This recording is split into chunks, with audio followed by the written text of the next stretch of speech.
Njengokuba soyibonile ke ngoku i-order of operation uba isebenza njani. Ndifuna sike senze lo mzekelo othanda ukuba nzinyana.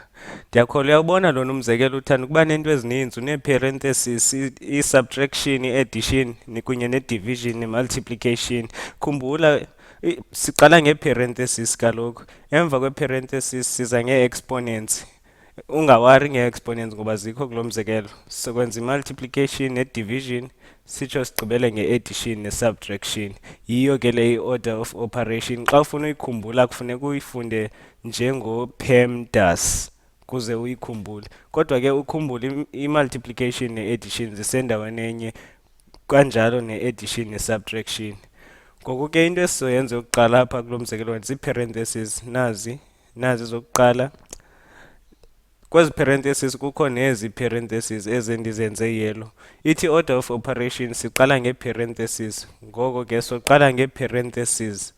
Ezi parentheses ezinkulu kuze sikwazi ukuzenza kofuneka siqale ngezi ezincinci eziphakathi kwazo. Ngoku ke uba siyajonga apha phakathi sinalo 5 minus 2 okwi-parentheses naye. Sizoqala ngezi ke ii-parentheses eziyellow. Ndiyaqonda ilula ke le u-5 minus 2 ngoba ngu-3. Emva koko uzoshiyekelwa ngu-7. Xa usoyiqhelile le nto usenoyenza yonke ixesha elinye kodwa ndoyithela chu kuba mhlawumbi ungekayiqheli. Uzoshiyekelwa ngulo 7 plus 3 times 3 ogqibe abe kwezi parentheses ezinkulu. Sizigqibile ke ezi ezincinci parentheses. Sitsho sehlise kushiyekileyo. Ayithini phinde ndiyizame. Ndifuna ukwehlisa le nto ndiyibeke. Oh, ayisebenzi. Ithi okay, kungcono ndivele ndiyibhale le nto ngoba ayifuni ukwehla. Iyaphoxa kaloku. Izoba nguno-divide by 4 times 2. Kweli cala ube no-7 times 2 plus ezi parentheses ezinkulu esingekazenzi.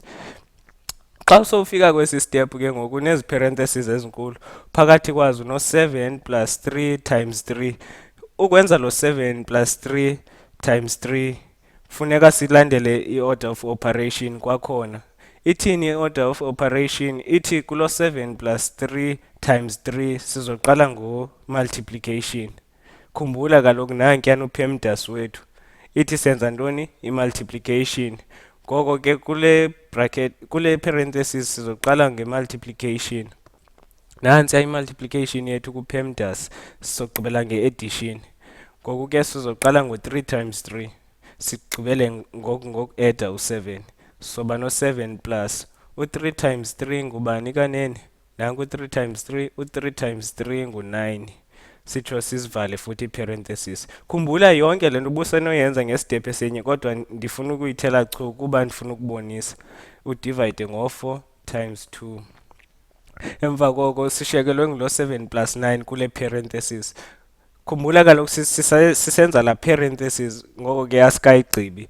Masiyigqibezele u-7 plus 9 ngu-16. Siyigqibile ke ngoku i-parentheses sehlisa konke okushiyekileyo. 7 times 2 plus 16 divide by 4 times 2. Xa sifika kwesi step ke ngoku siphinde futhi sikhumbule kwakhona i-order of operation. Asinazo ii-exponents kulo mzekelo ngoko ke soya kwi-multiplication okanye i-division.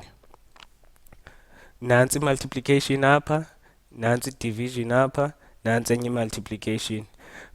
Ngoku ke sizoqala ngale multiplication ne-division phambi kokuba senze la addition. Soqala ngale multiplication. U-7 times 2 ngu-14.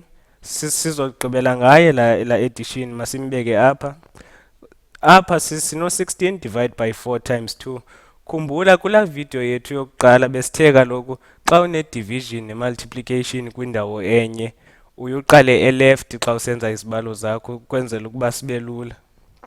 Ngoba kaloku i-multiplication ne-division ngokwe-order of operation zisendaweni enye. Ngoko ke ukwenza izibalo zakho zibe lula, qala e-left kweli cala lika-16 udivide ngo-4 ugqibele ngo-times ngo-2. Ngoku ke sothi 16 divide by 4 ngu-4 ogqibe sehlise la times 2. Ngoku ke uyayibona le nto ke ngoku uba siyenze njani.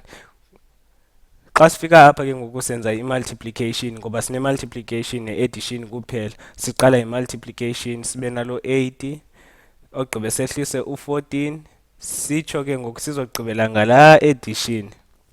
U-14 plus 8 ngubani kanene? U-14 plus 8 ndiyakholwa uba uyamazi ngu-22. Sigqibile ke ngoku umzekelo wethu.